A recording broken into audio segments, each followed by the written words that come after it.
Israel என்ற இந்த பயங்கரவாத ஒரு நாடு அந்த ஹமாஸ் என்ற இயக்கத்தை குறிவைத்து தாக்குதல் நடத்துவதாக சொல்லி முழுக்க அந்த காசா பகுதியிலே உள்ள பெண்களையும் குழந்தைகளையும் மட்டுமே இலக்காக வைத்து குடியிருப்புகளை இலக்காக வைத்து அந்த மக்களை கொன்று குவித்து வருகிறது இந்த 170 நாட்களாக.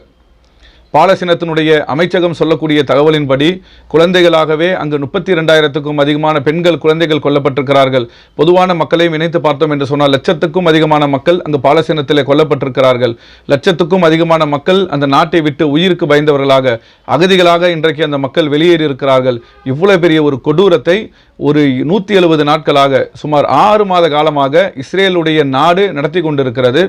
ஆனால் உலக நாடுகள் எல்லாம் இதை வேடிக்கை பார்த்து கொண்டிருக்கிறது, கண்ணும் காணாமல் இருக்கிறது. இன்னும் சொல்ல போனால் இஸ்ரேலுக்கு ஆதரவாக ஆயுதங்களை அவர்களுக்கு கொடுத்து மிகப்பெரிய ஒரு கொடூரத்தை பெண்களுக்கும் குழந்தைகளுக்கும் எதிராக இவருடைய ஆண்மைத்தனத்தை காட்டக்கூடிய அளவிற்கு இன்றைக்கு வல்லரசு நாடுகள் எல்லாம் மிகப்பெரிய கோழைத்தனமான கேவலமான ஒரு செயலை இத்தனை நாட்களாக செய்து கொண்டிருக்கிறார்கள். 170 நாட்களுக்கு பிறகு நேற்றைய தினம் ஐநாவிலே ஒரு தீர்மானத்தை நிறைவேற்றியிருக்கிறார்கள். உடனடியாக போர் நிறுத்தம் வர வேண்டும் என்று சொல்லியிருக்கிறார்கள். அதையும் தற்காலிகமாக தான் சொல்லியிருக்கிறார்கள். ரஷ்யா கூட அந்த சபையிலே கடுமையான தங்களுடைய எதிர்ப்பை தெரிவித்திருக்கிறார்கள். இது நிரந்தரமான ஒரு போர் நிறுத்தமாக வர வேண்டும். ஆனால் இந்த தீர்மானம் கூட எவ்வளவு நாட்களில் நடைமுறைக்கு வரும், எந்த அளவிற்கு இது நடைமுறை சாத்தியம் என்பது சொல்ல முடியாத அளவிற்கு அந்த மக்கள் தவித்துக் கொண்டிருக்கிறார்கள். அந்த மக்கள் படக்கூடிய பாடு, ஒருவேளை உணவுக்கு வழி இல்லாமல் அந்த மக்கள் தவித்துக் கொண்டிருக்கிறார்கள். குடிப்பதற்கு நீர் கூட இல்லாத அளவிற்கு அந்த மக்கள் தவித்துக் கொண்டிருக்கிறார்கள். நாம் என்ன செய்ய முடியும்?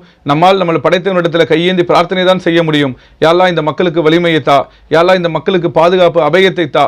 அக்கிரமளிக்கக்கூடிய இந்த நாடு, இந்த இஸ்ரேல் என்ற பயங்கரவாத நாடு, இதற்கு ஆதரவு தெரிவிக்கக்கூடிய இந்த நாடுகளுக்கு எதிராக யா அல்லாஹ் உன்னுடைய பிடியை இறுக்கமாக ஆக்கு, அவரை அழித்து நாசமாக்கு என்று பிரார்த்தனை செய்ய முடியும். வல்ல இறைவன் போதுமானவன். அல்லாஹ் தான் இந்த மக்களை பாதுகாக்க வேண்டும். அல்லாஹ்விடத்திலே மன்றாடுவோம். அஸ்ஸலாமு அலைக்கும் வரஹ்மத்துல்லாஹ்.